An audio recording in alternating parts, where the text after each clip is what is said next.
ખેડાના લસુંદ્રા ગામમાં કે આંતરજ્ઞાતીય લગ્ન મુદ્દે વિવાદ, પરિવારની મરજી વિરુદ્ધ લગ્ન થતા મામલો ગરમાયો। રબારી સમાજ સાથે ચર્ચા ચાલી રહી હોવાના આગેવાનોએ કર્યા દાવા। કોઈ દાડ એવી છોકરી હતી જ નહીં મારી, અંગત છોકરા જોડે વાતચીત એવું કઈ મને લાગ્યું જ નહીં। એસપીજી ગ્રુપને બધા હળી મળીને મારી છોકરી પાછી લાવવાનો પ્રયત્ન કરો। તો અમારો પહેલા એસપીજી નો રોલ જ આ છે કે સમાજનું રક્ષણ કરવું। કે દીકરી 25 વર્ષની મા બાપ સાથે રહીને એના પ્રેમથી ઉછરેલતી હોય અને 2 જ વર્ષના પ્રેમમાં જો કોઈ બી દીકરા જોડે આવી જાય ભાગી જતી હોય તો એ ક્યાંક ને ક્યાંક ફોસલાઈને ક્યાંક તો ક્યાંક એ દીકરીની પાછળનું કે પારિવારિક જોવાતું હોય છે કે કેટલી ગર્ભ શ્રીમંત છે, તો એની ક્યાંક જમીન જાયદાદ, ક્યાંક ખેતીવાડીનો પ્રશ્ન હોય તો એની ક્યાંક ને ક્યાંક પ્રોપર્ટીના લઈને આવી તે બગાડી જાય, બીજી દીકરીને પાછી લઈ આવ્યા જે રબારી સમાજ ચૌધરી સમાજમાં ગઈ હતી તો એ જ સામાજિક આગેવાનો આગળ પડીને અમારી પાટીદાર સમાજની દીકરીને આવી રીતે ઘર પરત મોકલે। મેં ક્યારેય એવું ઈચ્છતા નથી કે કોઈ પણ સમાજ હોય, આજે અમારા સમાજની દીકરી છે, કાલ ઉઠીને કોઈ બીજા સમાજની બી દીકરી જતી હોય છે, તો એવું અમે ક્યારેય નહીં ઈચ્છતા કે વર્ગ વિગ્રહ થાય કોઈ પણ સમાજને લઈ। સમગ્ર ગુજરાતના પાટીદાર આગેવાનો સાથે ચર્ચા કરીને અમે લોકોએ આજે એક નિર્ણય લીધો છે કે આ દીકરીને પરત લાવવાની થાય છે। અમે રબારી સમાજ પાસે અપેક્ષિત છીએ કે અમારી દીકરી અમને પરત આપવામાં આવે। દીકરીને પરત લાવવી એ જ અમારો ધ્યેય છે, એના તમામ રસ્તાઓ અપનાવવામાં આવશે। દીકરી ના પાડવાનો વિષય પછી આવે છે, પહેલા દીકરી અમારી સામે આવે। દીકરી પોતાની મરજીથી થઈ છે તો એના ફોન કોલ્સથી લઈને શું કામ બંધ કરી દેવામાં આવ્યા છે, કે દીકરીને શું કામ છુપાવવામાં આવે છે, શું કામ દીકરીથી સંપર્ક વિહોણા કરવામાં આવે છે। સરકાર કાયદો બનાવશે નહીં બનાવશે એ પછીનો વિષય છે। દરેક સમાજ એવું ઈચ્છે છે કે પોતાના દીકરી સારા પરિવારમાં અને એના માતા પિતાની મંજૂરીથી જાય। આખો વિડીયો જોતા પહેલા હજુ પણ અમારી ચેનલને સબસ્ક્રાઇબ નથી કરી તો યુટ્યુબ પર સબસ્ક્રાઇબ કરો અને ફેસબુક અને ઇન્સ્ટાગ્રામ પર ફોલો કરો।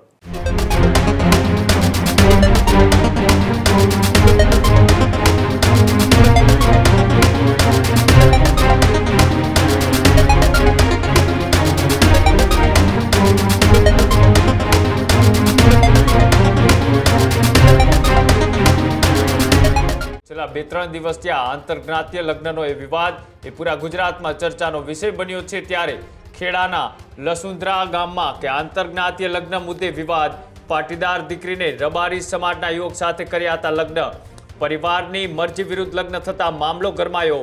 પાસ અને સરદાર પટેલ ગ્રુપના આગેવાનો એ લસુંદ્રા ગામે પહોંચ્યા। વરુણ પટેલ, દિનેશ બાંભણિયા સહિતના આગેવાનો પરિવારને મળવા પહોંચ્યા। દીકરીની માતાએ વિડીયો દ્વારા દીકરી પરત લાવવાની કરી હતી અપીલ। ગામ અને સમાજના લોકો પાટીદાર પરિવારના જે લોકો છે તે પરિવારને મળવા માટે ઘરે પહોંચ્યા હતા।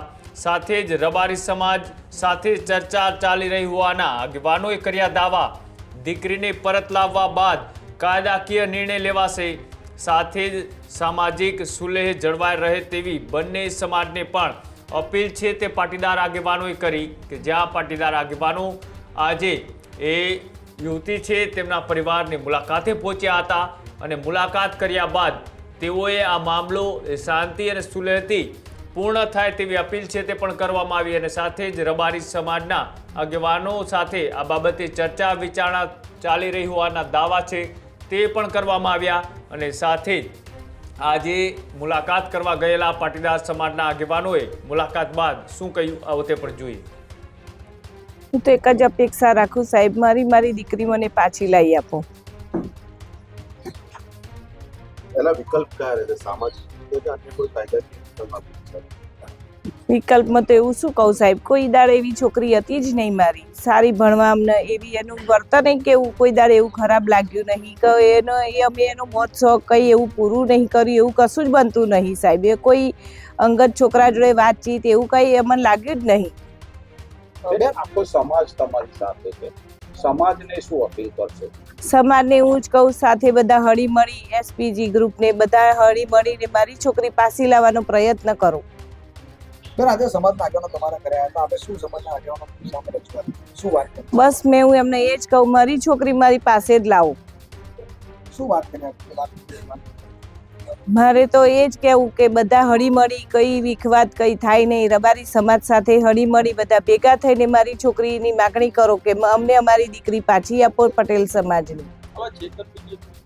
હા સાહેબ, એ તો ખરે જ। છોકરીનું કોઈ દિવસ વર્તન એવું નથી, આવવું જવું બેસવું ઉઠવું કાયમ રેગ્યુલર જ હતું, કઈ વહેલા મોડી આવવું એવું કોઈ એવો દિવસ એવો નહીં બન્યો કે આવી હોય ના આવી હોય, કઈ પિક્ચર જોવા જતી હોય, કોઈ દિવસ એવું કોઈ વર્તન જ નહીં। રેગ્યુલર જતી રેગ્યુલર આવતી આ જ એનું કાયમી નિયમ જ હતો. એને તો નાનપણથી જ મેં બહાર મૂકી, પણ એ ઘરે આવવા માટે તો કાયમ વ્યાકુલ જ રહે કે ક્યારે જલ્દી ઘરે જતી રહું. અને આ વખતે તો એવું આટલી 18 વર્ષની ઉંમરમાં પહેલી વાર જ આવું બન્યું કે આટલા ટાઈમે ઘેર ના આવી.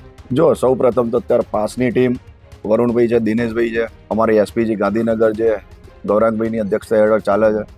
તો અમારો પહેલાં એસપીજીનો રોલ જ આ છે કે સમાજનું રક્ષણ કરવું, સામાજિક રક્ષણ. કારણ કે સામાજિક સંસ્થાઓ તો ઘણી બધી છે, પણ રક્ષણ કરવું એ એસપીજીનું. એટલે દીકરી આવી રીતે ક્યાંક લવ મેરેજ કરે છે તો એની પાછળ કઈ રીતે છેતરપિંડીના બનાવો બને છે.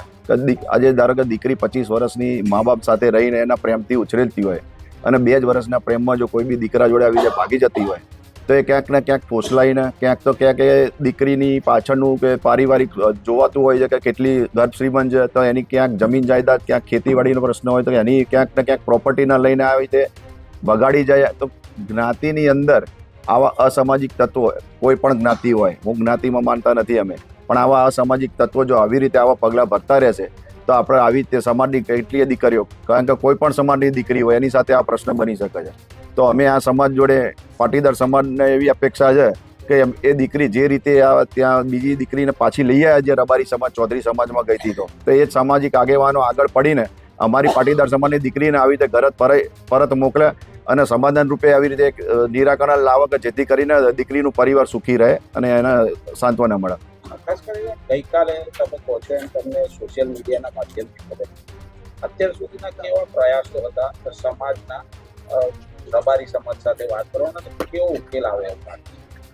ચોક્કસથી કાલે જ અમને તો હજી તો જાણ થઈ છે સોશિયલ મીડિયામાં માધ્યમથી, તો તરત જ અમે આવી રીતે વાતચીત ચાલુ કરી પરિવારના ક્યાંક ને ક્યાંક સંપર્કમાં રહેવા માટે. તો પારિવારિકના ક્યાંક ને ક્યાંક સાથે સંપર્ક થઈને અમે આપણે શું નામ હતું ભાઈનું,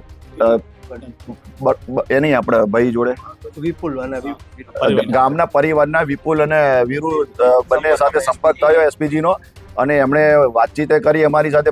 ટોટલી જે હકીકત હતી કે કઈ રીતે બનાવ બન્યો છે બધી વાત કરી. સામે કયો પરિવાર છે રબારી સમાજનો, તો એમની જોડે બી વાત થઈ. રબારી સમાજના આગેવાન જોડે વાત કર્યા પછી અમારા રબારી સમાજને એવું અમને લોકોએ આહવાન આપ્યું છે કે ભાઈ ગમે તે કરીને અમે તમને મદદ કરીશું કે તમારી જે પણ દીકરી છે જે જગ્યાએ જે પરિવાર સાથે છે પરિવાર સાથે સંપર્ક કરીને અમે વાતચીત કરીને અને એ પરિવારની દીકરી તમને કેવી રીતે પાછી મળે એનો પ્રયાસ અમે 100% મજબૂતથી કરીશું. એમ હા, ઠાકરસિંહ જોડે વાત થઈ ને અમારે રૂબરૂ. પૂર્વીનભાઈ વાત થઈ, મારે વાત થઈ છે, વરુણભાઈ વાત થઈ છે, તમામ અમારા મેમ્બર્સ ઘણા જે બી છે અમારા હોદ્દેદાર બધાને વાત થઈ છે. અને અહીંયા લગભગ અહીંયાથી અમે મળીને પરિવારને મળીને એમની સાથે જ અમારા સાંજે મુલાકાતનો સમય આપેલો છે.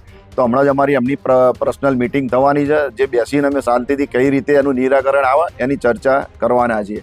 સામાજિક સૌહાર્દ ન બગડે માટે ખાસ કરીને અમે ક્યારેય એવું ઈચ્છતા નથી કે કોઈ પણ સમાજ હોય, આજે અમારા સમાજની દીકરી છે, કાલ ઉઠીને કોઈ બીજા સમાજની બી દીકરી જતી હોય છે, તો એવું અમે ક્યારેય નહીં ઈચ્છતા કે વર્ગ વિગ્રહ થાય કોઈ પણ સમાજને લઈને. આજે અમે સામાજિક પ્રશ્ન બન્યો છે તો અમારા માત્ર પરિવાર જોડે ચર્ચા કરવાનો વિષય હોય, ના તો આખા સમાજ જોડે એવો કઈ વર્ગ વિગ્રહનો વિવાદ આવે.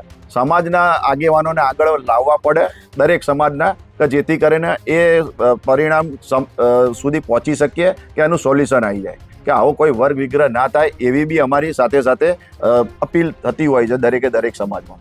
એસપીજી અને પાસના આગેવાનો દ્વારા ગઈકાલે અમારી પાસે આ માહિતી આવતા સોશિયલ મીડિયા થ્રુ અમે પરિવારનો સંપર્ક કર્યો અને આજે સમગ્ર ટીમ સાથે સમગ્ર ગુજરાતના પાટીદાર આગેવાનો સાથે ચર્ચા કરીને અમે લોકોએ આજે એક નિર્ણય લીધો છે કે આ દીકરીને પરત લાવવાની થાય છે.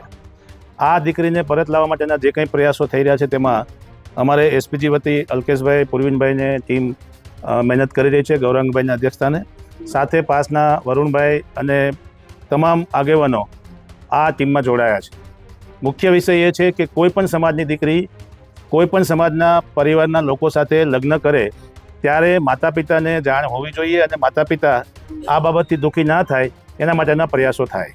ગઈકાલે 2 દિવસ પહેલાં રબારી સમાજ દ્વારા ખૂબ જ સરાહનીય પગલું લેવામાં આવ્યું અને એ દીકરીને પરત લાવી અને સામાજિક રીતે એક સુલભ જળવાઈ રહે એ રીતે બંને સમાજોએ દીકરીને પરત સોંપીને એક ગુજરાતમાં ઉદાહરણ પૂરું પાડ્યું છે. ત્યારે અમે રબારી સમાજ પાસે અપેક્ષિત છીએ કે અમારી દીકરી અમને પરત આપવામાં આવે અને સમાજના લોકો આ ઉપર ગંભીરતાથી વિચારે. દીકરીને પરત લાવવા માટેના જે કંઈ આયોજનો છે તે ખૂબ જ ગંભીરતાપૂર્વક થશે અને દીકરીને પરત લાવવી એ જ અમારો ધ્યેય છે. એના તમામ રસ્તાઓ અપનાવવામાં આવશે. દિનેશભાઈ, ખાસ કરીને પરિવારની જે માતા છે, માતાએ એવી પણ માંગણી કરી છે સર તમારી સમક્ષ કે સમાજનું એક બંધારણ પણ બનાવવામાં આવે. એ બાબતમાં શું? સામાજિક વિચારણાનો અને બંધારણનો વિષય અમારી ધાર્મિક સંસ્થાઓ, સામાજિક સંસ્થાઓ બધા લોકો એમાં પ્રયાસ કરી રહ્યા છે અને આગામી દિવસોમાં એ પણ વિષય આગળ લેવામાં આવશે.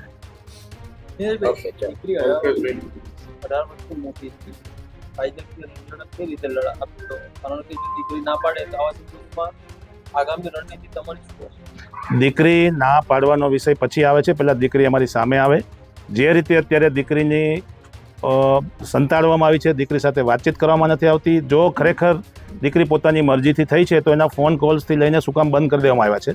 દીકરીને અહીંયા લાવવી જોઈએ અને અમારી સાથે વાતચીત કરે, સમાજના આગેવાનો આવીને વાતચીત કરે, પરિવારના લોકો વાતચીત કરે, પછી યોગ્ય નિર્ણય લઈશું. દિનેશભાઈ, જે પ્રકારે દીકરી ગુમ થઈ છે કઠલાલથી, જાણવા જો કઠલાલમાં છે, તેમ છતાં તે દીકરીને મોડાસાની અંદર કેમ હાજર? જો કાયદાકીય જોગવાઈ મુજબ દીકરી સ્વતંત્ર રીતે પોતાનો અભિપ્રાય આપતી હોય, પરંતુ આમાં ખાસ કરીને મેં કીધું એમ કે દીકરીને શું કામ છુપાવવામાં આવે છે, શું કામ દીકરીથી સંપર્ક વિહોણા કરવામાં આવે છે. એટલે એ પરિવારને પણ અમે વિનંતી કરી રહ્યા છીએ કે આજે પાટીદાર સમાજ આ દીકરીને પરત લાવવા માટે તમામ પ્રયત્નો કરવાની છે અને આપ સામાજિક સુલેહ જળવાઈ રહે, વર્ગ વિગ્રહ ન થાય, દરેક સમાજ પોતપોતાની દીકરી અને પરિવારો માટે પોતાની બંધારણ મુજબ જે કંઈ જોગવાઈઓ છે એ મુજબ તમારી પાસે અમે માંગણી કરી રહ્યા છીએ અને જલ્દીથી આનો ઉકેલ આવે એવું સમાજના આગેવાનો આમાં ઇન્ટરેસ્ટ લે અને દરેક ઠાકરસિંહભાઈ સહિતના જે કંઈ સમાજના લોકો છે એ આમાં રબારી સમાજ વતી સમાજના લોકો એના પરિવારનો સંપર્ક કરીને અમારી દીકરી અમને પરત અપાવે. દિનેશભાઈ, થોડા ટાઈમ પહેલા પાટીદાર અને સિવાયના અન્ય સમાજની ચળવળ ચલાવી હતી અને સરકારમાં આ જે નિર્ણય કરવામાં આવે તેવી લડત ચલાવી હતી. નિયમોમાં સુધારા કરવામાં આવ્યા, પરંતુ તમારી જે માંગણી હતી કે માતા પિતાને જાણ હોવી જોઈએ, એ સુધારો ના કર્યો એટલા આ દિવસો આવ્યા એવું માનું? સરકારે જે સુધારો કર્યો છે એની હજી અમલવારી બાકી છે. 30 દિવસના વાંધા વચકા લેવાનો હજી એમાં અને સૂચનો આપવાનો પ્રક્રિયા ચાલુ છે. સરકાર કાયદો બનાવશે નહીં બનાવશે એ પછીનો વિષય છે, પરંતુ આ કેસને રિલેટેડ વાત કરીએ તો દરેક સમાજ એવું ઈચ્છે છે કે પોતાના દીકરી સારા પરિવારમાં અને એના માતા પિતાની મંજૂરીથી જાય. એટલે ખાસ કરીને કોઈ પણ દીકરી સાથે છેતરપિંડી થાય છે તો એ રોકવાનો આ પ્રયાસ છે. આ જ પ્રકારની તમામ અપડેટ જોવા માટે ન્યૂઝરૂમ ગુજરાતને લાઇક, શેર અને સબસ્ક્રાઇબ કરવાનું ભૂલતા નહીં.